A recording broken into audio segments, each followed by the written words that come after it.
എല്ലാ വിദ്യാർത്ഥികൾക്കും പുതിയൊരു വീഡിയോയിലേക്ക് സ്വാഗതം. CUET UG exam 2022 common university entrance ടെസ്റ്റിൻ്റെ CUET UG എക്സാമിൻ്റെ അപേക്ഷ ക്ഷണിച്ചു. സെൻട്രൽ യൂണിവേഴ്സിറ്റിയിൽ പഠിക്കാൻ ആഗ്രഹമുള്ളവർ നിർബന്ധമായും അപേക്ഷിക്കേണ്ട എക്സാമാണ്. വിദ്യാർത്ഥികൾക്ക് എന്നിങ്ങനെ വിദ്യാർത്ഥികളുടെ മുഴുവൻ സംശയങ്ങൾക്കുള്ള മറുപടിയാണ്. എത്രാം തീയതി വരെ അപേക്ഷിക്കാം, എത്ര വിഷയങ്ങൾ ഇതിനായിട്ട് നിങ്ങൾക്ക് അപ്ലൈ ചെയ്യാം എന്നിങ്ങനെയുള്ള വിശദ വിവരങ്ങളാണ് ഈ ഒരു വീഡിയോയിൽ കൂടെ നിങ്ങളുമായി പങ്കുവെക്കാൻ ആഗ്രഹിക്കുന്നത്. വിശദമായ വാർത്തയിലേക്ക് പോകും മുമ്പായിട്ട് ആദ്യമായിട്ട് ഈ ചാനൽ കാണുന്ന വിദ്യാർത്ഥിനി ഉണ്ടെങ്കിൽ തീർച്ചയായും മറക്കണ്ട സബ്സ്ക്രൈബ് ചെയ്ത് കൂടെ പറയാൻ പ്രത്യേകം ശ്രദ്ധിക്കുക. സബ്സ്ക്രൈബ് ചെയ്തതിനൊപ്പം നോട്ടിഫിക്കേഷൻ ബെല്ലുകൾ ഓൾ ഓപ്ഷൻ എനേബിൾ ചെയ്യുക. ചാനലിലെ വീഡിയോസ് നിങ്ങൾക്ക് ഉപകാരപ്രദമാകുന്നുണ്ടെങ്കിൽ മാത്രം തീർച്ചയായും ഒന്ന് ലൈക്കും കൂടി ചെയ്യുക. അതുപോലെ തന്നെ നിങ്ങളുടെ സുഹൃത്തുക്കളിലേക്ക് ഷെയർ ചെയ്ത് കൊടുക്കാനും കൂടി പ്രത്യേകം ശ്രദ്ധിക്കുക. അതുപോലെ തന്നെ നമ്മുടെ ചാനലിൻ്റെ വാട്സപ്പ് ഗ്രൂപ്പിൽ ജോയിൻ ചെയ്യാനുള്ള ലിങ്ക് നിങ്ങൾക്ക് വീഡിയോയ്ക്ക് തള്ള ഡിസ്ക്രിപ്ഷൻ ബോക്സിൽ നൽകുന്നതായിരിക്കും. അപ്പോൾ നമുക്ക് നേരെ വീഡിയോയിലേക്ക് പോകാം. CUET UG എക്സാം അതായത് common university entrance test. Central യൂണിവേഴ്സിറ്റിയിൽ പഠിക്കാൻ ആഗ്രഹമുള്ള വിദ്യാർത്ഥികൾ നിർബന്ധമായും അപേക്ഷ നൽകേണ്ട ഒരു എക്സാം തന്നെയാണ് CUET എക്സാം. അതായത് നിങ്ങൾക്ക് ഇന്ത്യയിലെ തന്നെ പ്രമുഖമായ കേന്ദ്ര സർവകലാശാലകളിൽ, അതായത് കേന്ദ്ര സർക്കാരിൻ്റെ സെൻട്രൽ ഗവൺമെൻറ് കീഴിൽ വരുന്ന കേന്ദ്ര സർവകലാശാലകളിൽ നിങ്ങൾക്ക് ഡിഗ്രി പഠിക്കാൻ ആഗ്രഹമുണ്ടെങ്കിൽ നിങ്ങൾ നിർബന്ധമായും എഴുതേണ്ട എക്സാമാണ് CUET എക്സാം. CUET എക്സാം എഴുതുന്ന വിദ്യാർത്ഥികൾക്ക് മാത്രമാണ് സെൻട്രൽ യൂണിവേഴ്സിറ്റിയിൽ പഠിക്കാൻ അർഹതയുള്ളൂ. ഇപ്പോൾ 2025 CUET എക്സാമിനുള്ള ആപ്ലിക്കേഷൻ ഇൻവൈറ്റ് ചെയ്തിരിക്കുകയാണ്.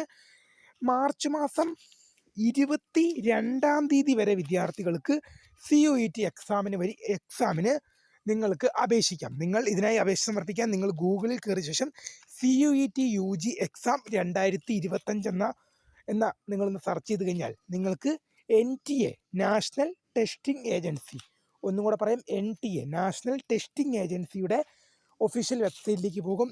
ഈ വെബ്സൈറ്റ് വഴിയാണ് വിദ്യാർത്ഥികൾ CUET എക്സാമിനായി അപ്ലൈ ചെയ്യേണ്ടത്. പരമാവധി 5 വിഷയങ്ങൾക്ക് വരെ ഒരു വിദ്യാർത്ഥിക്ക് അപ്ലൈ ചെയ്യാം. പരമാവധി നിങ്ങൾ പ്ലസ് ടു പഠിക്കുന്നത് 6 വിഷയങ്ങളാണ്. അപ്പോൾ നിങ്ങൾക്ക് 5 വിഷയങ്ങൾക്ക് വരെ പരമാവധി അപ്ലൈ ചെയ്യാം. ഞാൻ ഹ്യൂമാനിറ്റീസ് പഠിച്ചതായതുകൊണ്ട് ഹ്യൂമാനിറ്റീസിൻ്റെ ഉദാഹരണം എടുക്കുകയാണെങ്കിൽ നിങ്ങൾക്ക് ഹിസ്റ്ററി, പൊളിറ്റിക്സ്, എക്കണോമിക്സ്, ഇംഗ്ലീഷ് പോലെയുള്ള വിഷയങ്ങൾക്കെല്ലാം നിങ്ങൾക്ക് CUET എക്സാം അപ്ലൈ ചെയ്യാൻ സാധിക്കുന്നതാണ്. മിനിമം പരമാവധി ഇപ്പം നിങ്ങൾക്ക് മറ്റേതെങ്കിലും വിഷയത്തിലേക്കും നിങ്ങൾക്ക് അപ്ലൈ ചെയ്യാൻ സാധിക്കും. ഇപ്പം നിങ്ങൾ ഹ്യൂമാനിറ്റീസ് പഠിച്ചാണെങ്കിൽ കൊമേഴ്സ് സബ്ജക്റ്റിലേക്കോ സയൻസ് സബ്ജക്റ്റിലേക്കോ ഒക്കെ നിങ്ങൾക്ക് അപ്ലൈ ചെയ്യാൻ പറ്റും. പക്ഷേ പരമാവധി 5 വിഷയങ്ങളിലേക്ക് മാത്രമാണ് അപ്ലൈ ചെയ്യാൻ സാധിക്കുക. മാർച്ച് മാസം 22 അവസാന തീയതി. ഏതെങ്കിലും വിദ്യാർത്ഥികൾക്ക് സെൻട്രൽ യൂണിവേഴ്സിറ്റി കേന്ദ്ര സർവകലാശാലകളിൽ ബിരുദ പഠനം നടത്താൻ ആഗ്രഹമുണ്ടെങ്കിൽ തീർച്ചയായും ഈ എക്സാം അറ്റൻഡ് ചെയ്യേണ്ടതാണ്. ഈ എക്സാം അറ്റൻഡ് ചെയ്ത് ഇതിൽ നിങ്ങൾ ഹയർ സ്കോർ കരസ്ഥമാക്കുന്ന വിദ്യാർത്ഥികൾക്ക് മാത്രമാണ് കേന്ദ്ര സർവകലാശാല, ഡൽഹി യൂണിവേഴ്സിറ്റി, ഉദാഹരണം പറയാം, ഡൽഹി യൂണിവേഴ്സിറ്റി, ബനാറസ് ഹിന്ദു യൂണിവേഴ്സിറ്റി, അതുപോലെ തന്നെ കേരളത്തിലെ ഒരു യൂണിവേഴ്സിറ്റി ഉണ്ട്. ഏതാണ്? കേന്ദ്ര കേരള സർവകലാശാല, സെൻട്രൽ യൂണിവേഴ്സിറ്റി ഓഫ് കേരള, കേന്ദ്ര കേരള സർവകലാശാല, സെൻട്രൽ യൂണിവേഴ്സിറ്റി ഓഫ് കേരള എന്നിങ്ങനെയുള്ള വലിയ യൂണിവേഴ്സിറ്റികളിൽ പഠിക്കാൻ അവസരം ലഭിക്കുക. തീർച്ചയായും വിദ്യാർത്ഥികളുടെ മുഴുവൻ സംശയങ്ങൾക്കുള്ള മറുപടി എന്ന് വിശ്വസിക്കുന്നു.